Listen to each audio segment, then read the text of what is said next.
மாயையின் கயிறுகள்.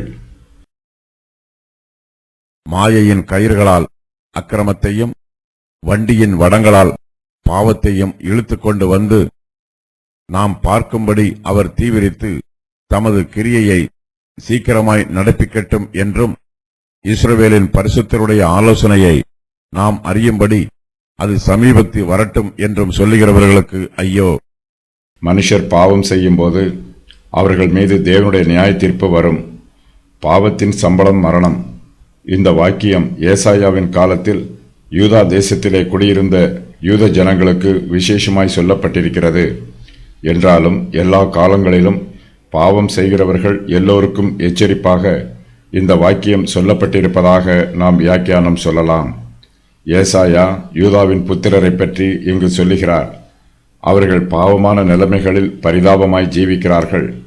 யூதாவின் புத்திரர் துணிகரமாய் பாவம் செய்கிறார்கள், பாவத்தை விரும்புகிறார்கள், மாயையின் கயிறுகளால் அக்கிரமத்தை இழுத்து கொண்டு வருகிறார்கள், வண்டியின் வடங்களால் பாவத்தை இழுத்து கொண்டு வருகிறார்கள், மிகவும் சிரமப்பட்டு பாவம் செய்கிறார்கள். 2 மாடுகள் சேர்ந்து ஒரு வண்டியை கஷ்டப்பட்டு இழுத்து கொண்டு வருவது போல யூதாவின் மனுஷர்கள் கஷ்டப்பட்டு பாவம் செய்கிறார்கள். எப்படியாவது பாவம் செய்துவிட வேண்டும் என்று பிரயாசப்படுகிறார்கள். வண்டியின் வடங்களால் வண்டியை இழுக்கிறார்கள். வண்டியை எப்படியாவது இழுத்துவிட வேண்டும் என்று அதிக பிரயாசப்பட்டு வண்டியை இழுப்பார்கள். அதுபோலவே யூதாவின் புத்திரர் தீர்மானத்தோடு அதிக பிரயாசப்பட்டு பாவம் செய்கிறார்கள். இந்த கயிறுகள் மாயையின் கயிறுகள். மெய்யான கயிறுகளை வலுவாக பயன்படுத்தலாம், ஆனால் மாயையின் கயிறுகளை நம்பி பயன்படுத்த முடியாது. நமக்கு தேவைப்படும் போது அது பலன் இல்லாமல் உறுதி இல்லாமல் அறுந்து போகும்.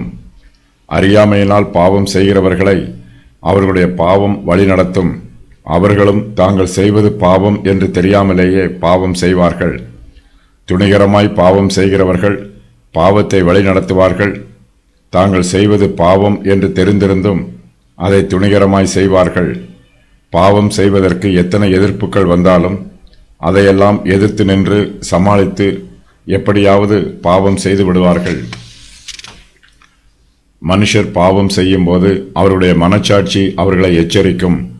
கர்த்தருடைய பராமரிப்பு மனுஷருடைய பாவங்களுக்கு விரோதமாய் எழும்பும். துணிகரமாய் பாவம் செய்கிறவர்களோ மனச்சாட்சிக்கும் கீழ்ப்படிய மாட்டார்கள், தேவனுடைய பிரமாணத்திற்கும் அவருடைய பராமரிப்புக்கும் கீழ்ப்படிய மாட்டார்கள். இவர்கள் தேவனுடைய நியாய தீர்ப்புகளை தங்கள் தலையின் மீது தாங்களே வருவித்துக் கொள்வார்கள். வண்டியின் வடங்களால் பாவத்தை இழுத்து கொண்டு வந்து தங்கள் மீது குவித்துக் கொள்வார்கள். துணிகரமாய் பாவம் செய்கிறவர்கள் தேவனுடைய நீதிக்கும் நியாயத்திற்கும் நியாய தீர்ப்புக்கும் கீழ்ப்படிய மாட்டார்கள், பயப்படவும் மாட்டார்கள். சர்வ வல்லமையுள்ள தேவன் தங்களை எப்படி வேண்டுமானாலும் தண்டித்துக் கொள்ளட்டும் என்று துணிகரமாய் எதிர்த்து நிற்பார்கள். தேவன் தீவிரித்து தமது கிரியையை சீக்கிரமாய் நடப்பிக்கட்டும் என்று ஆணவமாய் சொல்லுவார்கள். இப்படிப்பட்டவர்கள் தீர்க்கதரிசிகளை பரியாசம் பண்ணுவார்கள். அவர்களுடைய எச்சரிப்பின் வார்த்தைக்கு செவி கொடுக்க மாட்டார்கள். பாவிகள் மீது தேவனுடைய கோபம் வெளிப்படும் என்று தீர்க்கதரிசிகள் முன் அறிவிக்கிறார்கள். பாவிகளோ தீர்க்கதரிசிகளின் வார்த்தைகளை விசுவாசிப்பதில்லை, தேவனுடைய கோபத்திற்கு பயப்படுவதும் இல்லை.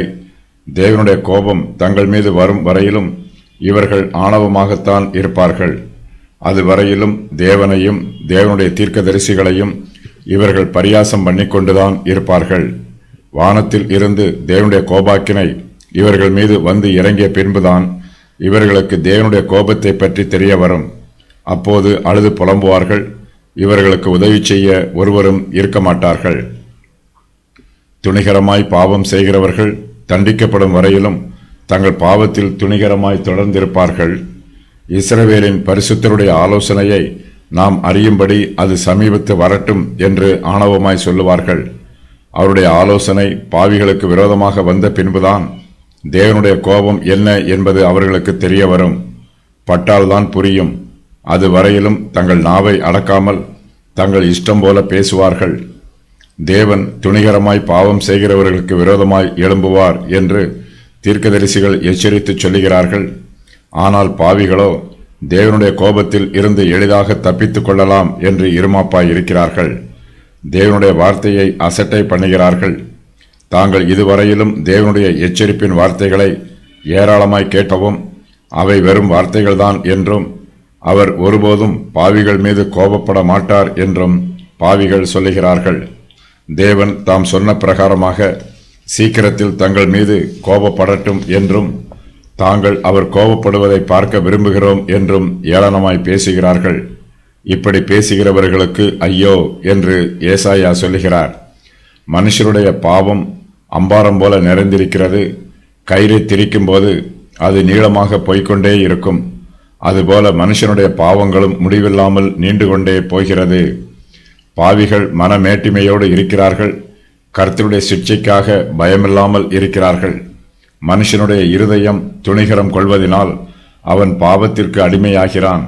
தங்களுடைய மனச்சாட்சிகளில் இவர்கள் சூடுண்ட பொய்யராகுகிறார்கள்.